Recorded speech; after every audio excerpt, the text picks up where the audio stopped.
ইলেকশ্যনৰ আগত কোনেও বিচৰাও নাই। আন্দোলন কৰা সংগঠনসমূহে এইটো কথা বিচৰা নাই।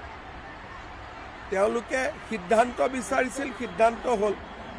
ইলেকশ্যনৰ আগত মানে কি, ইলেকশ্যনটো অহা মাহত ডিক্লেয়াৰে হ'ব। কিমান মিছা কথা ক'ব পাৰে এই মানুহজনে? আচলতে কোনে মিছা কৈছে, অসমৰ মুখ্যমন্ত্ৰীয়ে নে ডক্টৰ হিমন্ত বিশ্ব শৰ্মাই? চাওক, মুখ্যমন্ত্ৰী এজনে ইমান মিছা কথা ক'ব হিমন্ত বিশ্ব শৰ্মাই পাৰে, কিন্তু অসমৰ মুখ্যমন্ত্ৰীয়ে নোৱাৰে। দিনক ৰাতি আৰু ৰাতিক দিন কৰিব পৰা ৰাজনীতিক ডক্টৰ হিমন্ত বিশ্ব শৰ্মা। 6 জনগোষ্ঠীৰ জনজাতিকৰণক লৈ মুখ্যমন্ত্ৰীৰ এই মিথ্যাচাৰ উদঙাই দিছিল প্ৰতিদিন টাইমে। মুখ্যমন্ত্ৰীৰ ভাষ্যৰ বিপৰীত স্থিতি আছিল 6 জনগোষ্ঠীয় নেতাৰ। সকলোৱে বিচাৰিছিল আৰু বিচাৰে নিৰ্বাচনৰ পূৰ্বে হ'ব লাগিব 6 জনগোষ্ঠীৰ জনজাতিকৰণ। আমি নো এছ টি নো ভোট, যে নিৰ্বাচনৰ পাছলৈ কোনো কাৰণত নৰওঁ, যি দিব লাগিব আগত দিব লাগিব। 26ৰ নিৰ্বাচনৰ আগত যদি আমাক জনজাতিকৰণৰ মৰ্যাদা প্ৰদান কৰি অসমৰ অসমীয়া সুৰক্ষিত ভৱিষ্যত তেখেতলোকে সুনিশ্চিত নকৰে, তেতিয়া অসমৰ পৰিৱেশ বেলেগ হ'ব, পৰিস্থিতি বেলেগ হ'ব। 2026 চনৰ আগত যদি কোচ ৰাজবংশীসকলক জনজাতিকৰণৰ মৰ্যাদা প্ৰদান নকৰে, তেতিয়াহ'লে আমি বিকল্প চিন্তা কৰিবলৈ বাধ্য হ'ম। 2026 চনৰ আগত যদি কোচ জনগোষ্ঠীক জনজাতিকৰণ কৰা নহয়, যি আমাৰ আন্দোলন আছে, যি আমাৰ গণতান্ত্ৰিকভাৱে আন্দোলন আছে, আমি সম্পূৰ্ণভাৱে চলাই যাম। 26ৰ আগত যদি আমাক জনজাতি মৰ্যাদা প্ৰদান কৰা নহয়, আমি অসমৰ পৰা কিন্তু বিজেপি চৰকাৰক উৎখাত কৰিমেই। মুখাখন খোল খোৱাৰ পিছতেই এতিয়া উৰহৰ খং ভগাধাৰীত জৰাৰ দৰে মুখ্যমন্ত্ৰীৰ আকৌ আক্ৰমণৰ লক্ষ্য হ'ল স্বাধীন প্ৰতিদিন গোষ্ঠী। মুখ্যমন্ত্ৰীৰ পদমৰ্যাদা, সাংবিধানিক কৰ্তব্য সকলো জলাঞ্জলি দি মুখ্যমন্ত্ৰীয়ে আকৌ আক্ৰমণৰ লক্ষ্য কৰি ল'লে প্ৰতিদিন গোষ্ঠী। আপোনালোকে এনেকৈ প্ৰশ্ন এটা সোধে যাতে তাত প্ৰতিক্ৰিয়া হয়, তাৰপিছত আৰু প্ৰতিক্ৰিয়া হয়। গতিকে আপোনালোকেও অসমৰ পৰিৱেশটো চাই কিছুমান প্ৰশ্ন আপোনালোকেও সুধিব নালাগে। আপোনালোকে মোৰ পৰা এটা প্ৰতিক্ৰিয়া লৈ আকৌ সংগঠনকেইটাক গৈ সুধিব, হিমন্ত বিশ্ব শৰ্মাই এনেকৈ ক'লে, আপুনি কি ক'লে? কিন্তু গুৰিটোতো মই নহয়, গুৰিটো আপুনিহে। সেইকাৰণে পৰহিও সেইটো কামত লাগি আছে, আপুনি আজিও সেইটো কামত লাগি আছে, যাতে আজি আৰু গৈ মানুহৰ পৰা প্ৰতিক্ৰিয়া ল'ব পাৰে। কোন পেপাৰৰ বা আপুনি এনে বেয়া নাপালে? এইটোৱে গম লাগে। প্ৰতিদিনৰ মালিকো এনেকুৱা, মানে কি ক'ম, বেয়া শব্দ কোৱাৰ কোনো ভাষা নাই। আলফাৰ দিনাৰ পৰাই অসম কেইখন জ্বলাই আছে। এটাইতো থিয় হৈ টিভিত জঁপিয়াই থাকে, নিজে কেতিয়াবা অকলে অকলেও আধা ঘণ্টা জঁপিয়ায়। গতিকে এইবিলাক কিয় কৰি থাকে? শান্তিত থাকিব দিয়ক না, ফূৰ্তিৰ পৰিৱেশ এটা।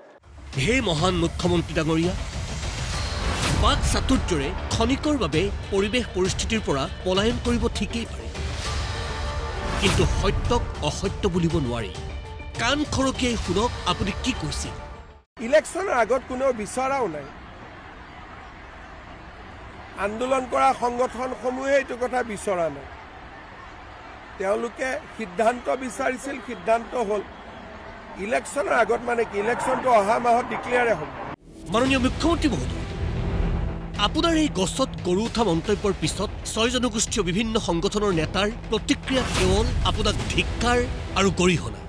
মুখ্যমন্ত্ৰী ডাঙৰে যিটো কথা কৈছে, গছত গৰু উঠা কথা কৈছে। তেখেতে এইটো ৰাজনৈতিক ইছ্যু হিচাপে ব্যৱহাৰ কৰিব বিচাৰিছে, গতিকে তাক আমি ধিক্কাৰ জনাইছোঁ। তেখেতে এইটো ঘোষাত মিছা কথা কৈছে, এই কথাটো কাৰণে তেখেতক ধিক্কাৰ দিছোঁ, গৰিহণা দিছোঁ। তলংগামূলক এটা মন্তব্য, যিটো নেকি অসম চাহ জনজাতি ছাত্ৰ সন্থাৰ মজিয়াৰ পৰা আমি এইটো আচলতে গৰিহণা জনাইছোঁ। এগৰাকী মুখ্যমন্ত্ৰীয়ে যি কৰিছে, এই সম্পূৰ্ণ খিলঞ্জীয়া ভূমিপুত্ৰ থলগুৰিসকলক কৰা এটা বঞ্চনা। আমি দেখা পাওঁ যে অসমৰ মুখ্যমন্ত্ৰীয়ে সকলো কথাতে আচলতে ৰাজনীতি সোমাই পোৱা দেখা পোৱা গৈছে। ভালদৰে শুনক আৰু শুনাওক আপোনাৰ স্নায়ক বাহিনীক 6 জনগোষ্ঠীয় নেতাৰ প্ৰতিক্ৰিয়া। আপোনাৰ মন্তব্যক গছত গৰু উঠা কথা আখ্যা দিছে কোচ ৰাজবংশী জনগোষ্ঠীৰ সংগঠনে। ৰাষ্ট্ৰীয় ঘাইপথ অৱৰোধৰো আহ্বান। মুখ্যমন্ত্ৰী ডাঙৰে যিটো কথা কৈছে, গছত গৰু উঠা কথা কৈছে। প্ৰথম কথা, আজি 6 জনগোষ্ঠীৰ জনজাতিকৰণ ইমান দিন কৰি আছে, ৰাজপথত আমি আন্দোলন কৰি আছোঁ। আমি কেতিয়া ক'লোঁ বোলে 26ৰ আগত জনজাতিকৰণ কৰিব নালাগে বুলি? আমি বঙাইগাঁৱত এখন গণসভা হৈ তাতে লাখ লাখ মানুহ একলগ হৈ আমি তাতে সকলোৱে আমি মিলি এটা কথাই কৈছিলোঁ, 26ৰ আগত জনজাতিকৰণ কৰিব লাগিব। অত্যন্ত আমি স্বাভিমানী জাতি হয়, আমি অধিকাৰ বিচৰা জাতি নহয়। যেইটো এই কথা মুখ্যমন্ত্ৰীয়ে কওঁ, আমি সহ্য কৰি যাম। এটাই স্পষ্ট কথা, 26ৰ আগত জনজাতিকৰণ যদি কৰিব ইচ্ছা নাই, সেই কথা স্পষ্টকৈ ক'ব লাগে। আমি এতিয়াও আহ্বান জনাইছোঁ, আপোনাৰ যদি সদিচ্ছা আছে প্ৰকাশ কৰক, আৰু সদিচ্ছা নাই আপুনি স্পষ্টকৈ কৈ দিয়ক।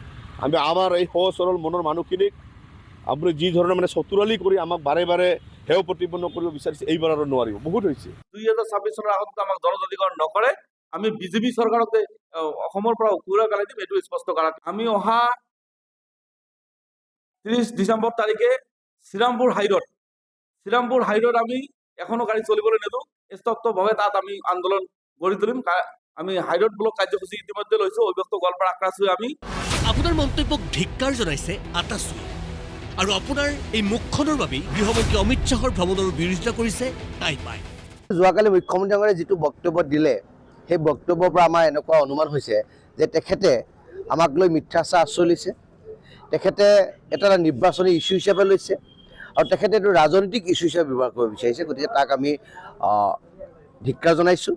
গতিকে এনেকুৱা ধৰণৰ কথা বতৰা মুখ্যমন্ত্ৰী মহোদয় আঁতৰি থাকিব লাগে। আৰু ইতিমধ্যে আমি মুখ্যমন্ত্ৰীক কৈছোঁ যে তেওঁলোকে মহিলা উদ্যমিতা আঁচনিৰ যোগেদি যে হাজাৰ হাজাৰ মহিলাক যে 10,000 টকা দিছে, যদি মুখ্যমন্ত্ৰীয়ে যদি অহংকাৰত যদি ভুগি আছে যে এই সকলো মহিলাই মোক ভোট দিব, তেতিয়াহ'লে তেওঁ এখন মূৰ্খৰ আচলতে স্বৰ্গত বাস কৰিছে বুলি আমি ক'ব বিচাৰিছোঁ। এই যি জনগোষ্ঠী, এই জনগোষ্ঠীয়ে কিন্তু 6 জনগোষ্ঠী যি প্ৰতাৰণা কৰিছে, এই প্ৰতাৰণা কিন্তু সহ্য নকৰে। সৰ্বাত্মক আন্দোলন ৰূপ পুনৰ আৰম্ভ হ'ব অসমত। অৰ্থনৈতিক অৱৰোধ জংগী আন্দোলনৰ দৰে আৰম্ভ হ'ব। তাৰ লগতে যিমানবোৰ আচলতে কেন্দ্ৰীয় নেতৃত্ব আহিব, প্ৰধানমন্ত্ৰীৰ পৰা আৰম্ভ হৈ গৃহমন্ত্ৰীৰ পৰা তেওঁলোকে কিন্তু বিৰোধ কৰা হ'ব। আগন্তুক 29 তাৰিখে গৃহমন্ত্ৰী অমিত শ্বাহ আহি আছে। গৃহমন্ত্ৰী অমিত শ্বাহ কিন্তু টাইপাৰ তৰফৰ পৰা তেওঁক বিৰোধ কৰা হ'ব। আপোনাৰ মন্তব্যত আচৰিত হোৱা মটক জনগোষ্ঠীয় সংগঠনৰ নেতাই আপোনাক দিছে ধিক্কাৰ আৰু গৰিহণা। মুখ্যমন্ত্ৰী ডাঙৰীয়াই যিটো কথা ক'লে, আমি অতিকৈ আচৰিত হৈছোঁ। এইকাৰণে মানে 6জনীয়া প্ৰতিবেদনখন দিল্লী চৰকাৰে তেখেতলৈ পঠোৱাৰ ক্ষেত্ৰত আমি তেখেতলোকক ধন্যবাদ জনাইছিলোঁ এখন চৰকাৰক। কিন্তু আচৰিত এটা কথা যে মুখ্যমন্ত্ৰীজনে যিটো 6 জনগোষ্ঠীক লৈ যে ৰাজনীতি কৰিছে, কালি কথাটো তেখেতৰ কথাটো ধৰা পৰিছে। কাৰণ কোনো 6 জনগোষ্ঠীৰ নেতৃত্বই এইটো আমাৰ নিৰ্বাচনী পূৰ্বে আমি যে জনজাতিকৰণ বিচৰা নাই, তেখেতে এটা ঘোষাত মিছা কথা কৈছে। এই কথাটো কাৰণে তেখেতক ধিক্কাৰ দিছোঁ, গৰিহণা দিছোঁ।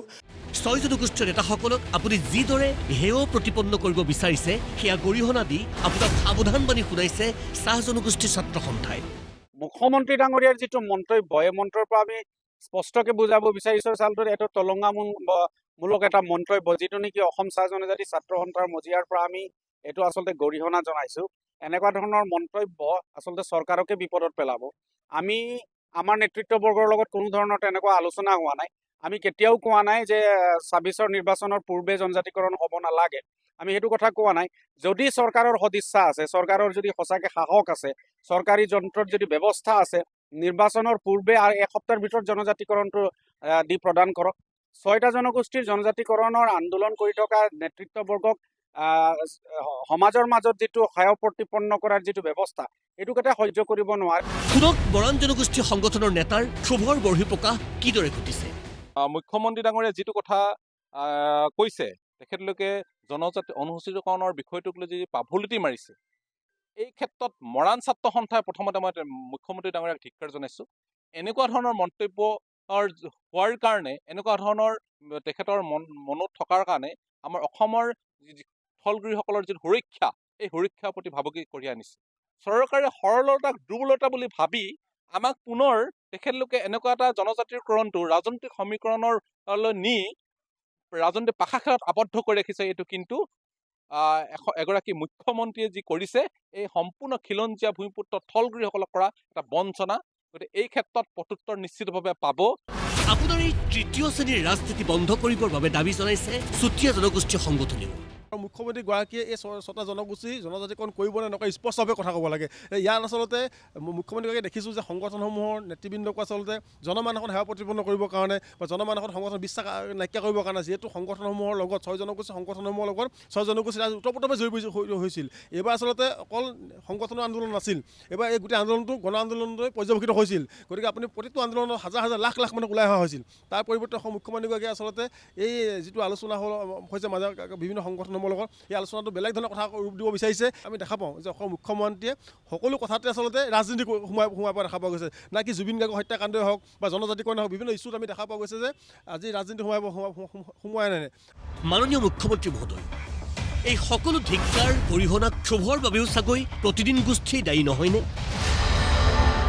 ক্ষমা কৰিব মাননীয় মুখ্যমন্ত্ৰী মহোদয়, কেৱল আপুনি ভবা আৰু বিচৰাৰ দৰে খবৰ সম্প্ৰচাৰ অন্ততঃ প্ৰতিদিন গোষ্ঠীয়ে নকৰে। সঁচাটোক সঁচা আৰু মিছাক মিছা বুলি ক'বৰ বাবে প্ৰতিদিন গোষ্ঠীক অন্ততঃ আপোনাৰ চাৰ্টিফিকেটো নালাগে। প্ৰতিদিন গোষ্ঠী আৰু মাননীয় হিমন্ত বিশ্ব শৰ্মাৰ জাতীয় দায়বদ্ধতা আৰু ইতিহাসো অসমৰ ৰাইজে ভালকৈ জানে। এটা কথা ঠিক জানিব মাননীয় মুখ্যমন্ত্ৰী মহোদয়, নিচা আস্ফালন নিজৰ হীনমন্যতা ঢাকি ৰখাৰ সাময়িক পথে। বাকীবোৰ বাদেই দিব, অন্ততঃ ডিভাইন জাষ্টিছৰ কথাটো আপোনাতকৈ ভালকৈ আৰুতো কোনেও নাজানে। ব্যুৰো ৰিপৰ্ট, প্ৰতিদিন টাইম।